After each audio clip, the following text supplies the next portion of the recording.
जय संविधान, जय भीम, महात्मा गांधी की जय, गोडसे मुर्दाबाद। देखिए, जब आदमी अपने को असहाय समझने लगता है तो जो भी ईश्वर है, मतलब हम हिंदुओं के ईश्वर अलग हैं, मुसलमानों के अलग हैं, सिखों के अलग आदर्श हैं और सबके अपने धर्म के अनुसार अपने अपने आदर्श हैं, अपने अपने इष्ट हैं। तो हम लोग ये मानते हैं और वो भी यही मानते हैं कि जब भी आदमी अपने को बहुत ज्यादा घिरा हुआ महसूस करता है तो कोई ना कोई ऐसी सुपर नेचुरल शक्ति है जो मदद कर देती है। तो इसी परिवेश में जो भारत के अंदर आज लोकतंत्र की स्थिति है और जो देश के अंदर चुनावी प्रक्रिया की स्थिति है और जिसपे हम लोग रोज बात करते हैं, हम लोगों को महसूस हो रहा था कि हम कैसे अपने देश के लोकतंत्र और संविधान को बचा पाएंगे, क्योंकि जिनका उत्तरदायित्व था हमें बचाने का वो बिल्कुल तत्पर ही नहीं है, वो तो चाहते ही नहीं है, बल्कि तो उस सिस्टम के वो पार्ट बन गए हैं जिस सिस्टम से हम लड़ रहे थे। और ये हमने 75 साल में पहली बार पिछले 10 साल के अंदर देखा है। हमारी अपेक्षा होती है कि अगर प्रशासन गैर कानूनी काम करे तो हम राजनीतिक लोगों के पास जाएंगे, उनसे मदद मांगेंगे, उनसे भी शिकायत होगी तो चुनाव जो हमारे अदालतें हैं उनके पास जाएंगे, अदालतों से हमको कोई रिस्पाइट मिलेगा। लेकिन जब आजकल हमें देखने को मिल रहा था भारतवर्ष के अंदर तो महसूस यह हो रहा था कि सारी संस्थाएं पूरे के पूरे कुएं में भाग घुली हुई है। हर संस्था इसी प्रकार से काम कर रही है जैसे उसका कोई संविधान के प्रति उत्तरदायित्व तो नहीं है और वो केवल अपने पद में बैठे रहने के लिए, पदोन्नति पाने के लिए और जीवन की सुख सुविधाओं का उपयोग करने के लिए जो उसके संवैधानिक कर्तव्य हैं उसका पालन करने के लिए तत्पर ही नहीं है। तो हम लोग बड़ी परेशानी महसूस कर रहे थे। हमें देख रहे थे कि हर इलेक्शन के अंदर भाई देश के अंदर एक चुनाव आयोग है और चुनाव आयोग का कर्तव्य है कि चुनाव को निष्पक्ष कराए, लेवल प्लेइंग फील्ड दे।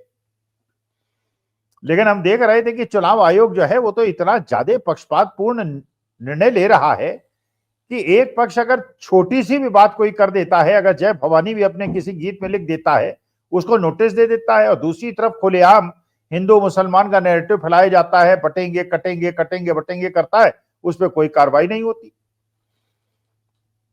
खुलेआम धार्मिक विद्वेष फैलाया जाता है लेकिन चुनाव आयोग उसको कोई उसका संज्ञान नहीं लेता।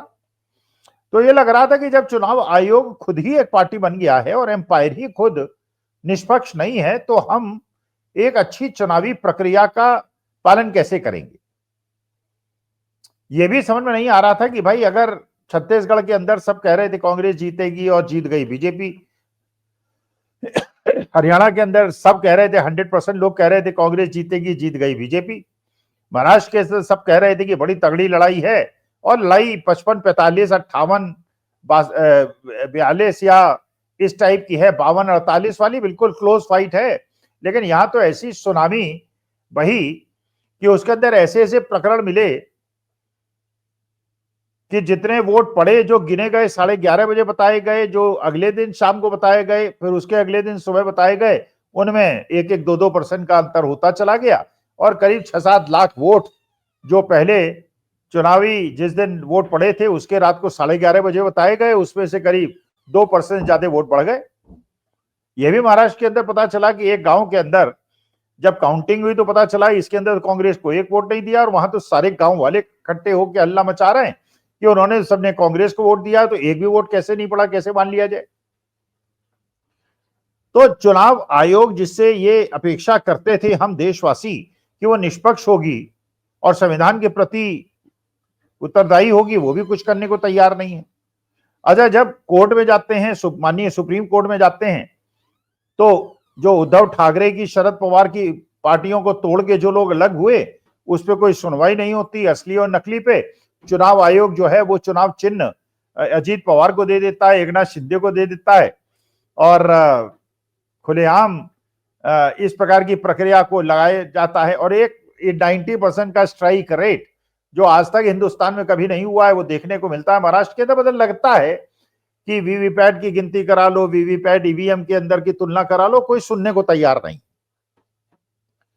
तो वास्तविकता यह है कि हम लोग निराश हो चले थे। हमें लग रहा था कि अगर प्रशासन हमारी मदद नहीं करेगा, अगर राजनीतिक लोग हमारी मदद नहीं करेंगे, जब तक कि हम उनकी हाँ में हाँ नहीं मिलाएंगे और विरोधियों के लिए उनके यहां कोई स्थान नहीं है, ना कोर्ट हमारी मदद करेगा, ना चुनाव आयोग हमारी मदद करेगा, तो आखिर हमारी मदद कौन करेगा? और हम कहां गुहार लेके जाएंगे और कौन लोकतंत्र? और पहले हमने आंदोलन देखे हैं, हमने अंग्रेजों के जमाने में भी गांधी जी के और बाकी लोगों के आंदोलन देखे हैं, दमन हुआ है, जेल भेजा गया है, लाठी भी चली है, लेकिन तब भी एक प्रक्रिया का पालन हुआ है। अब तो मेरे ख्याल से स्थिति वैसी ही है या उससे बदतर है। मैं तो उस समय पैदा नहीं हुआ था। जयप्रकाश का आंदोलन भी मैंने देखा, तो ऐसा दमन ऐसा तो मैंने नहीं देखा, ऐसा लोकतांत्रिक व्यवहार तो मैंने नहीं देखा। अन्ना हजारे का आंदोलन भी देखा, ऐसा दमन तो मैंने नहीं देखा। रामदेव का भी देखा, ऐसा नहीं देखा। लेकिन लोकतांत्रिक प्रक्रियाओं का निर्वहन हुआ और कांग्रेस के बड़े बड़े मंत्री जाके रामदेव से भी मिले और अन्ना हजारे से भी मिले, उन्हें शांत करने का प्रयास किया। लेकिन अब तो जो भी आंदोलन करने आता है उसको नक्सलवादी बता देते हैं, अर्बन नक्सल बता देते हैं, देश विरोधी बता देते हैं, खालिस्तानी बता देते हैं, पता नहीं क्या क्या बता देते हैं। तो एक प्रकार से देश के अंदर जो प्रारूप बन रहा है कि अगर या तो either you are with us और यू आर अवर एनिमी और you are nationals enemy of nation, ये चल रहा। तो हम लोग बड़ा असहाय महसूस कर रहे थे और मेरे जैसे हजारों लाखों लोग थे जो सोच रहे थे ये जंजाल से हासिल छुटकारा कैसे मिलेगा। लेकिन जैसे मैंने कहा कि जो एक सुपर नेचुरल शक्ति है, जो प्रकृति है, वो कोई ना कोई हल निकाल देती है, हर समस्या का हल निकाल देती है। और यहां भी मुझे लगा, अब जो लग रहा है कि प्रकृति ने हल निकाल दिया है। और हल कैसे निकाला है? जैसे कहा जाता था कि राजा की जो जान है वो तोते में टिकी हुई है, और ये जो तोता है ये इतना ज्यादा मजबूत है और उसको सारे देश के सारे प्रोजेक्ट्स दे दिए गए हैं और इतना पैसा, अनाप शनाप पैसा उसके पास है कि एक विश्व का ऐसा देश जो गरीबी में अपने शीर्ष पे है, मतलब मेल न्यूट्रिशन देख लीजिए, हंगर इंडेक्स देख लीजिए, देश के 60% लोगों को 5 किलो अनाज पे निर्भर कर देना और उनको उसके बिना मर जाने की स्थिति हो, ऐसी स्थिति के बावजूद एक हमारे ही देश का व्यक्ति विश्व का दूसरा सबसे अमीर आदमी हो जाता है। तो आखिर जब हम लोग ये बात समझ रहे थे तो पूरा विश्व भी समझ रहा था और सब लोग समझ रहे थे कि ये भारतवर्ष के अंदर हो क्या रहा है। एक आदमी इतना अमीर हो रहा है। कोविड पीरियड में भी जब सबकी आमदनी कम हो गई थी, सबके उद्योग धंधे चौपट हो गए थे, नोटबंदी में चौपट हो गए थे, उस समय भी ये लोग पनप रहे थे। तो ये पनप जो लोग रहे हैं और इनकी वजह से जो इनके पास पैसा ही है, इनका खुद का पैसा है, राजनीतिक लोगों का पैसा है, और इस पैसे के उपयोग से हर शहर के अंदर 5 स्टार ऑफिसेज बन गए हैं। पैसे का इलेक्शन में जैसा उपयोग हो रहा है, इसको कैसे रोका जाएगा ये हमको समझ में नहीं आ रहा था। और आंदोलन अगर करें, सड़क पे उतरे तो लाठी मार के, डंडा मार के, जैसे किसानों को 13 महीने बैठा दिया, चलिए उनके पास शक्ति थी वो लड़ लिए, 13 महीने तक लड़ लिए। लेकिन बाकी मध्यम वर्ग कैसे लड़े, जिनके पास इतनी सर्वाइवल पावर नहीं है और जो अपने एग्जिस्टेंस के लिए लड़ाई लड़ रहा है। तो ये ऐसा, और लोकतंत्र में उसके बाद वो वाली चीजें तो है नहीं। अब तो इलाहाबाद के अंदर, प्रयागराज के अंदर आपने देखा कि बच्चों को कैसे निपटा दिया और उनकी सारी मांगे भी पूरी नहीं हुई, किसानों की भी कोई मांग पूरी नहीं हुई, उनको निपटा दिया गया। तो हम सोच रहे थे कि आखिर इसका न्याय कैसे मिलेगा। अब न्याय मिल रहा है, मुझे लग रहा है न्याय मिल रहा है। और सबसे बड़ा न्याय मिलने का जो मुझे आज ये कारण पता चल रहा है वो ये हो रहा है कि वो तोता जिसके अंदर राजा की जान है, वो तोता जिसकी पैसे की ताकत की वजह से लोकतंत्र को बंधक बना लिया गया था, संविधान को बंधक बना लिया गया था, वो तोता आज उखड़ रहा है, उसकी सांसें उखड़ रही हैं। किसी ने उसकी गर्दन पकड़ ली है। और किसने वो गर्दन पकड़ी है? पकड़ी जानी चाहिए थी सेबी के द्वारा, डिपार्टमेंट ऑफ कंपनी अफेयर्स के द्वारा, स्टॉक एक्सचेंजेस के द्वारा।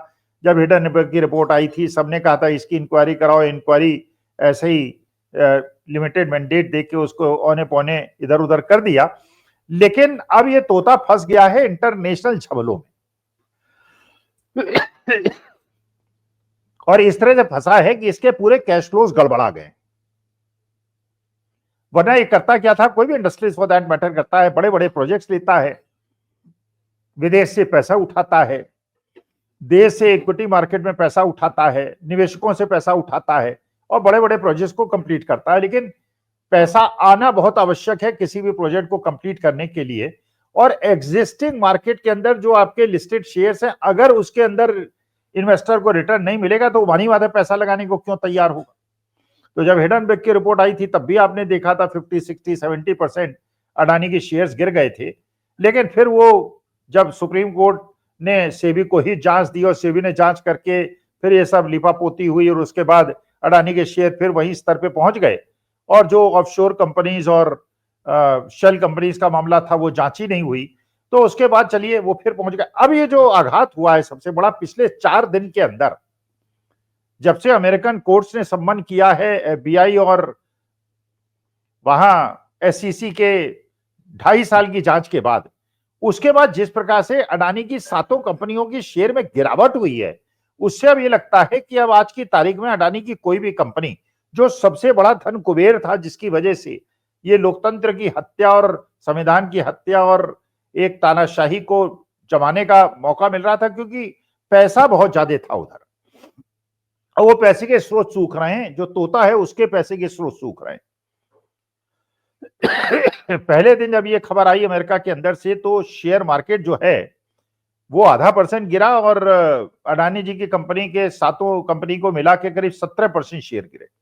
अगले दिन शेयर मार्केट 2.5% बढ़ा लेकिन अडानी के शेयर गिरे। तीसरे दिन फिर 1% शेयर मार्केट बढ़ा लेकिन 4% 7 कंपनियों का एवरेज ले तो अडानी के शेयर गिरे।